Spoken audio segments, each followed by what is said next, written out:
सिन्हा साहब, आजकल हमारे देश में एक प्रथा सी चल गई है। मुख्यमंत्री के पद पे रहेंगे लेकिन इस्तीफा नहीं देंगे। पहले केजरीवाल, अब ममता बनर्जी। इसे आप कैसे देख रहे हैं? कमल जी, सर्वप्रथम आपके व्यूवर्स को मेरा नमस्कार। ये जो आज आपका प्रश्न है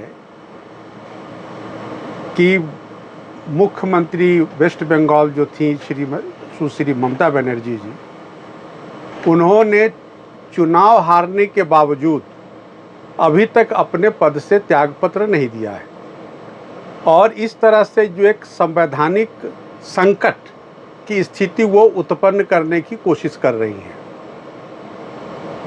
तो आपको याद होगा कि जब दिल्ली की सरकार आम आदमी पार्टी की थी और श्री अरविंद केजरीवाल मुख्यमंत्री के रूप में जब वो जेल में चले गए ईडी के एक केस में, और जेल जाने के पहले उन्हें जो इस्तीफा देना चाहिए था अपने मुख्यमंत्री के पद से, उन्होंने तब भी इस्तीफा नहीं दिया था और वो जेल में रह करके सरकार चलाने की पूरी कोशिश की। नतीजा क्या हुआ कि दिल्ली में सरकार नाम की चीज़ तब नहीं रह गई थी। और आप ही के चैनल के माध्यम से तब मैंने कहा था कि जो संविधान कहता है, कॉन्स्टिट्यूशनल मोरालिटी की बात जो करता है, वो इन्हीं परिस्थितियों में कि अगर कोई पदधारी मंत्री, मुख्यमंत्री, अगर वो किसी मामले में चार्जशीटेड हो जाता है या किसी मामले में जेल चला जाता है, तो उसे सर्वप्रथम अपने पद से त्यागपत्र देना होता है, जिसको अंग्रेजी में कहते हैं टू अपहोल्ड कॉन्स्टिट्यूशनल मोरालिटी। तो आज जो पश्चिम बंगाल के अंदर ममता दीदी कर रही हैं, वो अरविंद केजरीवाल का जो असंवैधानिक आचरण था कि जेल में जाकर के भी इस्तीफा नहीं देना, उसी असंवैधानिक स्थिति उत्पन्न की जा रही है पश्चिम बंगाल के अंदर में ममता दीदी के द्वारा। बावजूद इसके कि वो खुद चुनाव हार चुकी है, उनकी पार्टी चुनाव हार चुकी है और एक संवैधानिक जो स्थिति ये कहता है कि जब आप चुनाव हार चुके हैं तो आपको मुख्यमंत्री के पद से इस्तीफा दे देना चाहिए। लेकिन जो दलील उनके द्वारा दी जा रही है कि हम चुनाव हारे नहीं हैं, हम हरवाए गए हैं, तो इसके लिए कानूनी रास्ता खुला हुआ है। उनको इलेक्शन पिटीशन के माध्यम से जो भी बातें कहनी है, जो भी इल्ज़ाम लगाना है अपने प्रतिद्वंदी उम्मीदवार पर, उसके माध्यम से वो जा सकती हैं। लेकिन तत्क्षण आज वो एक हारी हुई कैंडिडेट है, उनको तुरंत प्रभाव से अपने पद से इस्तीफा दे देना चाहिए था। लेकिन उन्होंने ऐसा करने से बिल्कुल प्रेस कॉन्फ्रेंस करके मना कर दिया है कि वो इस्तीफा नहीं देंगी। तो जो उनकी दलील है, जो उनका तर्क है, न तो वो संवैधानिक दृष्टिकोण से तर्कसंगत और सही है, न किसी रिप्रेजेंटेशन ऑफ पीपुल एक्ट में इस तरह का कोई तर्कसंगत बात उनके पक्ष में बनता है। तो रिप्रेजेंटेशन ऑफ पीपुल एक्ट में विधानसभा चुनाव की जो प्रक्रिया है उसका पालना करते हुए जब वो हार चुकी है चुनाव, उनकी पार्टी चुनाव हार चुकी है, तो उनको तत्क्षण इस्तीफा दे करके और नई सरकार बनाने का रास्ता प्रशस्त करना चाहिए था। जो जीती हुई भारतीय जनता पार्टी है उसको सरकार बनाने में उनको मदद करनी चाहिए थी। यही प्रजातंत्र की पुकार है, लेकिन ऐसा उन्होंने नहीं किया। अब प्रश्न ये उठता है कि जब ममता दीदी अपने मुख्यमंत्री के पद से इस्तीफा नहीं दे रही हैं हारने के बावजूद, तब क्या संवैधानिक अल्टरनेटिव बचा हुआ है? तो मैं उस विषय पर आपके चैनल के माध्यम से मैं बात रखना चाहता हूँ। दरअसल संविधान की धारा 164(1) की तहत मुख्यमंत्री के अपॉइंटमेंट का प्रावधान है और जब मुख्यमंत्री का अपॉइंटमेंट किया जाता है तो ये अपॉइंटिंग अथॉरिटी गवर्नर होते हैं। हर राज्य में गवर्नर इसी का जो पद है संविधान के तहत, वो पहले मुख्यमंत्री के अपॉइंटमेंट का वो अपॉइंटिंग अथॉरिटी है। जब उनको अपॉइंटमेंट का अधिकार है तो उनको डिसमिसल का भी अधिकार उसी आर्टिकल में इम्प्लाइड है कि जब वो अपॉइंट कर सकते हैं तो वो डिसमिस भी कर सकते हैं। और इसीलिए जो आर्टिकल 164 है उसका जो सब आर्टिकल 2 है उसमें डिस्क्रिशन शब्द का इस्तेमाल है, यानी कि जो चीफ मिनिस्टर का जो अपॉइंटमेंट है वो डिस्क्रिशनरी पावर है गवर्नर का, जबकि जो मंत्रियों का अपॉइंटमेंट होता है वो चीफ मिनिस्टर के एडवाइस पर गवर्नर करते हैं। तो मंत्रियों के अपॉइंटमेंट के मामले में डिस्क्रिशन नहीं है गवर्नर का, लेकिन चीफ मिनिस्टर के अपॉइंटमेंट के मामले में गवर्नर को डिस्क्रिशन प्राप्त है। तो वो जिस व्यक्ति को भी चाहे अपॉइंट कर सकता है और जिसको चाहे वो डिसमिस भी कर सकता है। उसके लिए संवैधानिक जो प्रक्रिया से गुजरना होगा, ये सारे नियम उपनियम बने हुए हैं। तो आप कहेंगे कि क्या आज तक भारत के संविधान के हिसाब से गवर्नर ने किसी चीफ मिनिस्टर को बर्खास्त किया है क्या? तो उसी वेस्ट बंगाल में 1967 में तत्कालीन मुख्यमंत्री को डिसमिस किया गया था। 1967 में वेस्ट बंगाल के जो तत्कालीन मुख्यमंत्री थे उनको किया गया था, और उस वक्त वेस्ट बंगाल के गवर्नर धर्मवीरा जी हुआ करते थे, उन्होंने डिसमिस किया था। उसके बाद आपको याद होगा कि 1968 में उत्तर प्रदेश के मुख्यमंत्री चौधरी चरण सिंह थे, तब उनको गोपाल रेड्डी गवर्नर हुआ करते थे, उन्होंने उनको डिसमिस किया था।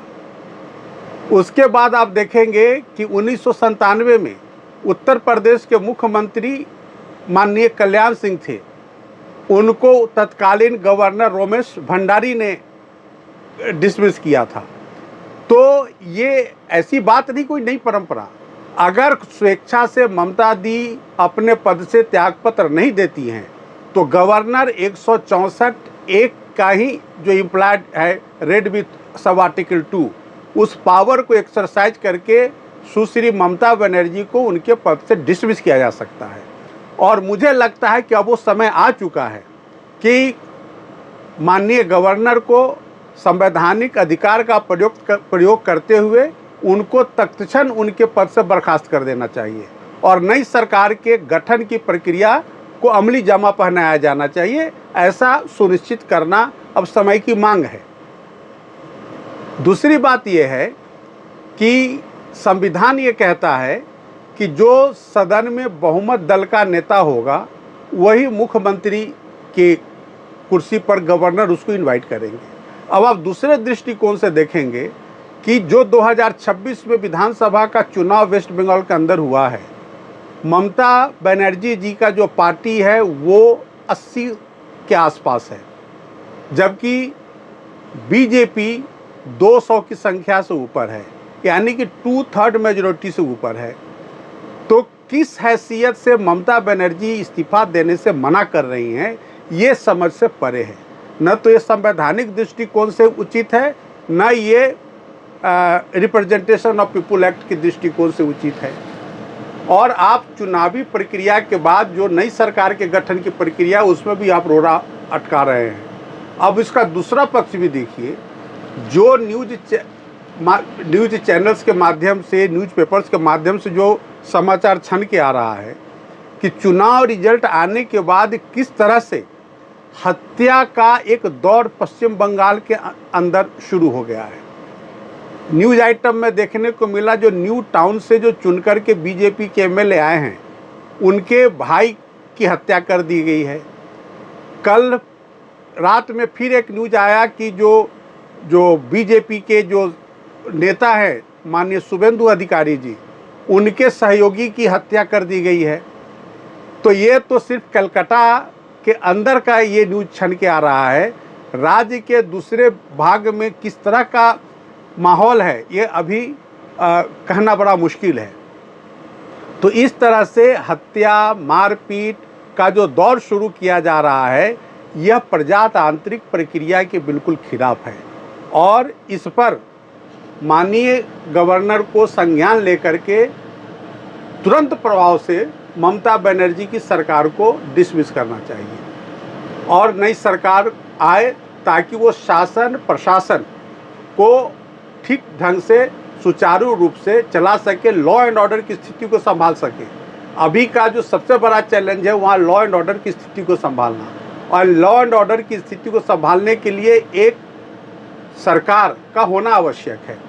तो ममता बनर्जी अगर मुख्यमंत्री के रूप में रह करके इस तरह का वारदात पूरे राज्य में आता है तो एक अराजकता का माहौल बनाने का एक प्रयास होगा, जिसको कि हर परिस्थिति में रोकने का दायित्व आज के दिन में माननीय गवर्नर वेस्ट बंगाल का है, और उन्हें संवैधानिक अधिकारों का प्रयोग तत्काल प्रभाव से करना चाहिए और नई सरकार को गठन करने की प्रक्रिया शुरू कर देनी चाहिए। लेकिन सर ये बताइए कि मतलब ये संविधान लेकर के चलते हैं बाबा साहब का, लेकिन उसी संविधान का ये अपमान नहीं है?